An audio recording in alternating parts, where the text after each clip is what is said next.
जी आप पूछ रहे हैं कि भक्ति में कोई व्यक्ति किस प्रकार इतना गहरा हो सकता है कि वो लोगों का इस पे प्रभाव ना पड़े और मन को स्थिर रखकर संसारिक सुख और व्यक्तिगत बंधनों से सच्चा वैराग्य विकसित देखो, जितना भजन करोगे उतने तुम्हारा मन बलवान होता जाएगा।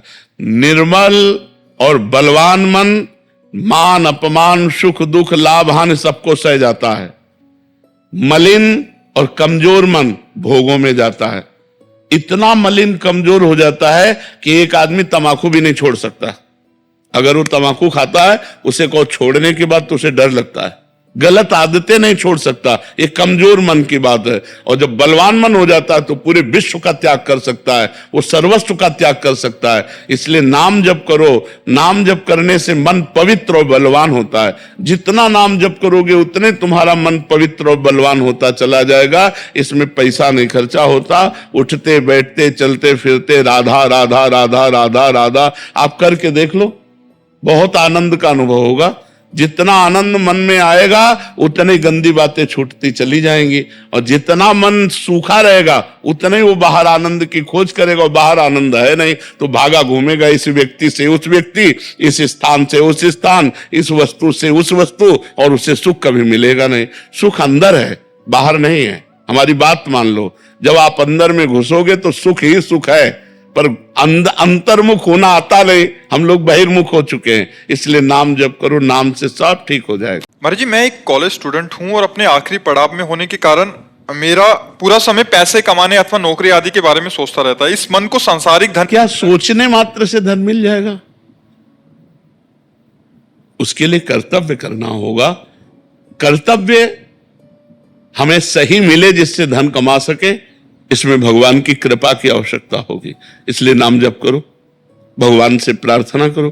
केवल सोचते सोचते तो वो ऐसे नहीं, फिर सब सोची तो रहे। किसकी सोच पूरी होती है? सोच उसी की पूरी होती है जिसके पास पावर होता है।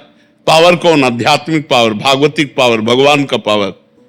सही बात तुमसे कहते हैं, 10 का खर्चा होगा, 21 तुम्हारी जेब में होंगे यदि भगवान का भजन करोगे।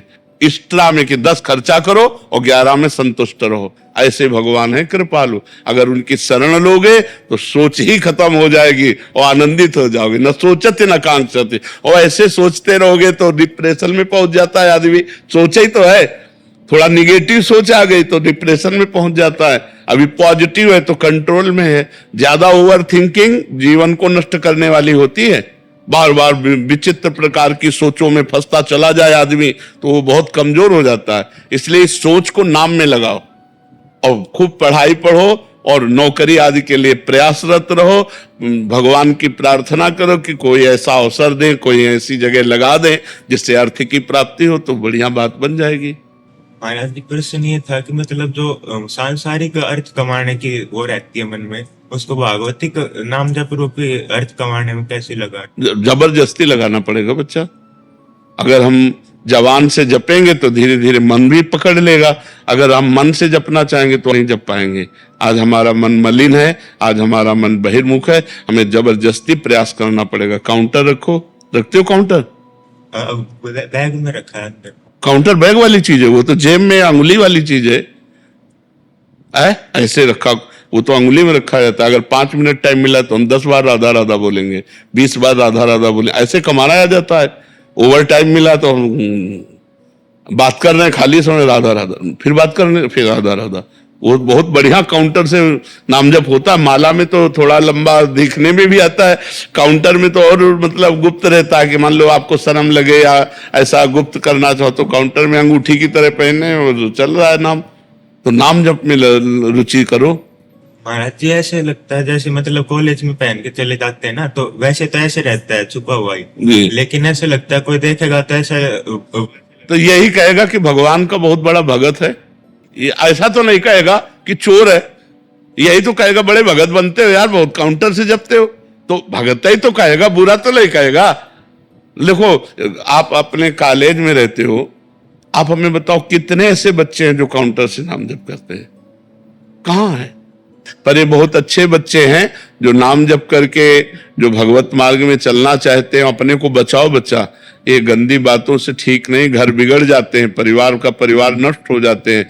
देखो हम बताएं, जब अपने प्यार को छुपा के रखा जाता है और सजा के रखा जाता है और जब किसी पुरुष से फिर प्यार होता है तो आजीवन निर्वाह होता है, और जब उस प्यार को बिखेर दिया जाता है तो फिर पति से प्यार नहीं हो पाता है। ये जो प्यार बिखेरना है ना आज का समाज में, प्यार को फैला दिया और प्यार की दुर्दशा हो गई, अब वो बात नहीं थी। अपने प्यार को बचाओ, और जब ब्याह हो जाए तब आप धर्म से फिर गृहस्थी का पालन करो। पहले ब्रह्मचर्य से रहो, पहले नियम से रहो।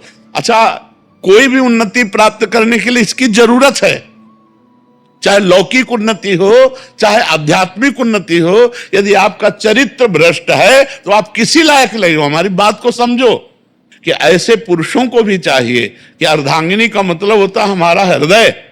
पत्नी को चाहिए कि पति को भगवत स्वरूप और वो अपना प्राण माने, तभी गृहस्थी धर्म चलता है। वैसे एक पक्ष से तो नहीं चलता, ताली एक पक्ष से नहीं बजती, दोनों से बजती है। हमें लगता है धर्म से चलो, किसी तरह जीवन पवित्र निर्वाह कर ले जाओ। ये जो गंदी बातें चली है ये ठीक नहीं, हमारे समाज के लिए बहुत हानिकारक है। तो हमें लगता है थोड़ी मोड़ी प्रतिकूलता सहकर अपने परिवार को सजाना चाहिए, परिवार को उजाड़ना नहीं चाहिए। कभी कभी ऐसी परिस्थिति आती है, आप एक राजनीतिक पार्टी में हैं, कह रहे हैं कि आपस में पार्टी में दो व्यक्ति आपस में मुकदमा कर देते हैं, हम दोनों को समझाने का प्रयास करते हैं लेकिन वो मानते नहीं। उस परिस्थिति में हमें क्या करना चाहिए महाराज जी? क्या समझाना उचित रहेगा या छोड़ दें?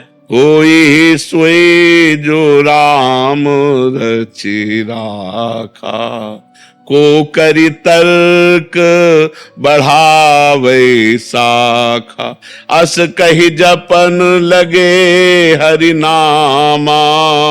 पहले भगवान शिव ने सती जी को समझाने की चेष्टा की और जब नहीं समझी तो छोड़ दिया। कोई सोई जो राम रचिरा का। अब जो होना होगा भगवान ने रचा होगा वही होगा, और अपना भगवान का नाम स्मरण करने लगे।